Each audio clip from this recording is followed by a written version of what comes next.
नहीं सर, अगर पिछले एक हफ्ते के ऊपर भी बाजार पे नजर डालें तो जैसा आपने कहा कि गदर मचा हुआ है, तो पिछले इस हफ्ते पूरा ही गदर मचाया है बाजार ने।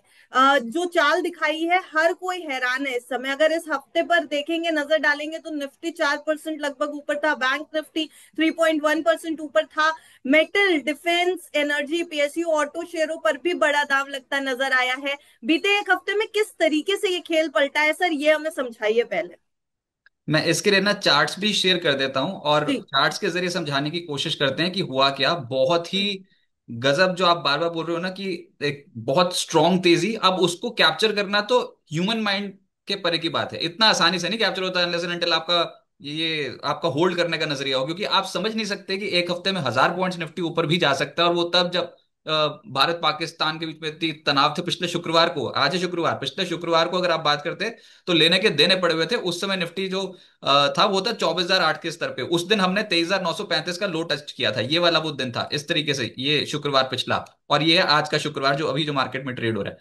तो ये जो भागे हो ना आप लोअर लेवल से, ये ऑलमोस्ट इम्पॉसिबल है सोचना कि ऐसा भी हो सकता है मार्केट में। तो यही तो बात होती है, बस अब 4-5 ट्रेडिंग सेशंस छोड़ दो और उसके बाद फिर उसके बाद बोलो कि रिटर्न नहीं मिल रहे, रिटर्न नहीं मिल रहे। तो रिटर्न्स तो मिले हैं भाई साहब, लोअर एंड से मिले हैं। और जो असली रिटर्न मिला था वो था सोमवार को, जब मार्केट एकदम से ऊपर गया था लगभग 4% के आसपास। उसके बाद फिर एक रेंज में, और उसके बाद फिर ऊपर 1.5% ऊपर। अब हफ्ते के दौरान देखोगे तो आपको हफ्ते के दौरान बहुत स्ट्रांग मूव आता हुआ नजर आया। पूरे वीकली चार्ट्स पे देखोगे तो ऑलमोस्ट 4% का मूव यहाँ पर देखने को मिल रहा है। 992 पॉइंट्स अप है निफ्टी, और इतना स्ट्रांग मोमेंटम है कि इसने हम्म। पिछले स्विंग जो हाईज लेवल्स थे दिसंबर के, उसको क्रॉस कर दिया। 24,792 का लेवल क्रॉस करके उसके ऊपर जा रहे हो, तो हम ये मान ही नहीं रहे कि आप 24,800 के नीचे जाने के काबिल हो। अभी जिस लेवल को आपने ब्रेकआउट कर दिया है वो वीकली बेसिस पे आपका सस्टेन करेगा। तो 24,700, 24,800 ये वाले जो जोन्स होंगे, ये इंपॉर्टेंट लेवल्स रहेंगे। इस हफ्ते 4% निफ्टी ऊपर, बैंक निफ्टी 3% ऊपर, और defence, railway, energy, PSU, metal, realty, auto, जहां नजर डालो वहां पर हरियाली। Stock specific BEL, Adani enterprises, Hero MotoCorp, Jio financial, Tata steel Nifty के टॉप गेनर्स बने। 24,378 इस हफ्ते का लो है। 24,378 बार बार नोट कर लो, ये मोटा मोटा 24,400। जिस लेवल को कल आप कूद के एकदम से ऊपर आए हो, वो है हम्म। 24,800 वाला लेवल। हम्म। 24,800 के लेवल के ऊपर एकदम से कल, वैसे तो हाँ 24,800 के लेवल के ऊपर बहुत तगड़ी पोजीशन बननी शुरू हो गई थी। तो मार्केट स्ट्रांग है, और इस हफ्ते का हाई 25,116 का लगा रखा है। स्ट्रांग मार्केट है, लेकिन कूदिए मत, गिरावट में खरीदारी कीजिए। स्टॉक स्पेसिफिक सवाल करूं तो शेयर्स की चाल कैसी रही है, किसने बाजी मारी है, कौन कहां पे चूक गया है, ये भी समझने की कोशिश करेंगे। पूरे एक हफ्ते में इसमें क्या कुछ शेयर्स ने किस तरीके का परफॉर्मेंस दिखाया। देखिए सारे चार्ट्स तो दिखाने इम्पॉसिबल हो जाएंगे, लेकिन ना मैं कुछ कुछ बहुचर्चित नाम बताता हूँ, वो ना आपको सरकारी खेमे से निकल के आएंगे। वैसे जी। इंडेक्स स्पेसिफिक स्पेसिफिक है नहीं डिफेंस का कोई इंडेक्स, लेकिन सीपीएससी, हम्म। एनर्जी, डिफेंस, रेलवेज, ये वाले पॉकेट्स फ्लेवर में थे। मेटल्स में तेजी, और रियल एस्टेट इस हफ्ते सबसे तेज चला है, जो कि निफ्टी पे कोई भी स्टॉक नहीं है रियल एस्टेट का। तो हम आते हैं डिफेंस पे। ये हुआ क्या, बस एक नतीजे अच्छे आ गए गार्डन रीच के, और उसके बाद तो आउट ऑफ रीच हो गए सारे स्टॉक। मतलब इतनी तेज गति से भागे कि किसी को समझ में नहीं आया भाई ये क्या हो गया। नीचे की साइड जा रहे थे वो, बिल्कुल यू टर्न करके ऊपर शिप ऊपर की तरफ निकल लिया। और हम्म। उसके बाद उम्मीद इतनी स्ट्रांग है कि जिसके नहीं भी आए ना नतीजे, वो भी कंपनी भाग गई एक के बाद एक के बाद। तो गार्डन रीच इस हफ्ते लगभग 40% चढ़ा है। हो गया ना मार्केट में गेम। 40% कोई छोटा रिटर्न एक हफ्ते में नहीं होता। अब आप बोलो अरे अब गार्डन रीच खरीदना चाहिए क्या?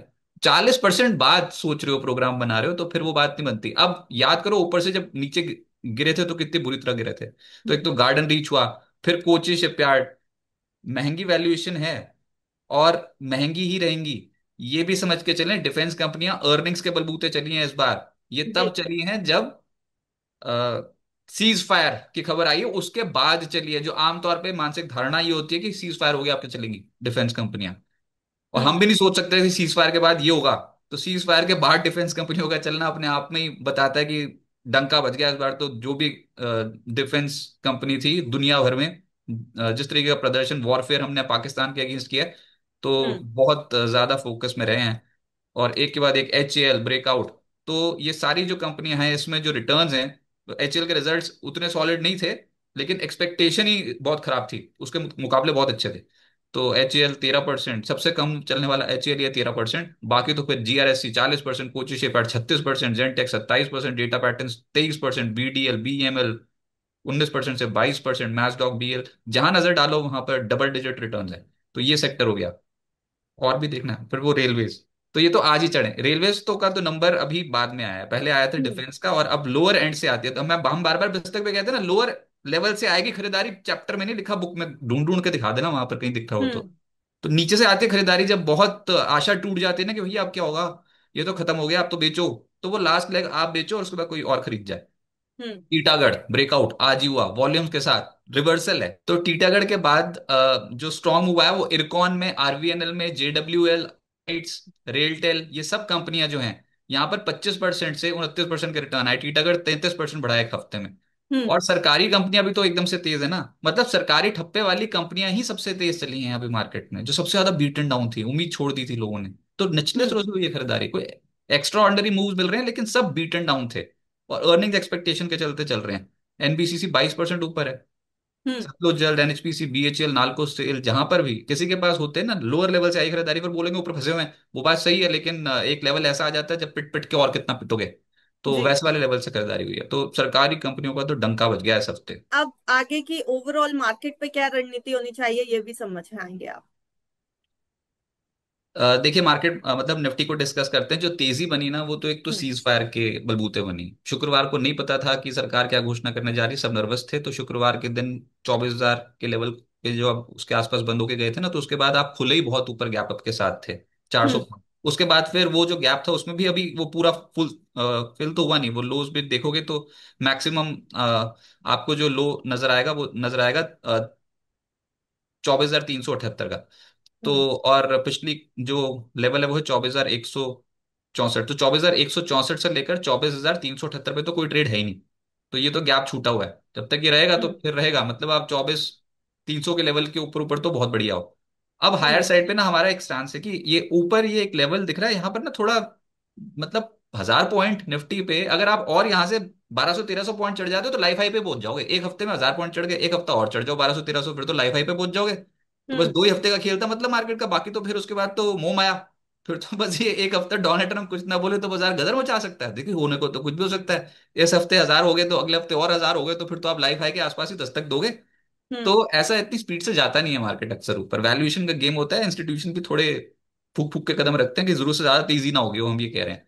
तो लोअर लेवल से देखोगे तो आप जब 21,743 पे गलती करके वहां पर खरीदने की मौका छूटा, तो इस बार ये जो ट्रेंड है पॉजिटिव दिखता है। तो इसको हम्म। जब जब डिप आए ना तो उसके बाद खरीदारी होगी। लार्ज कैप्स में कम होगी, मिड कैप्स में ज्यादा होगी ऐसा लग रहा है। मिड कैप्स तो धराशायी हो गए थे ना, तो वहां पर जिन जिनकी अर्निंग्स अच्छी हैं तो उनके थोड़ा एसेट उनके मतलब वैल्यूएशंस को और थोड़ा स्ट्रेच किया जाता है। घरेलू इंस्टीट्यूशंस की वापसी होगी, अभी तो एफआईएस की वापसी हुई थी, तो घरेलू इंस्टीट्यूशन मतलब एचएनआईएस की वापसी होगी।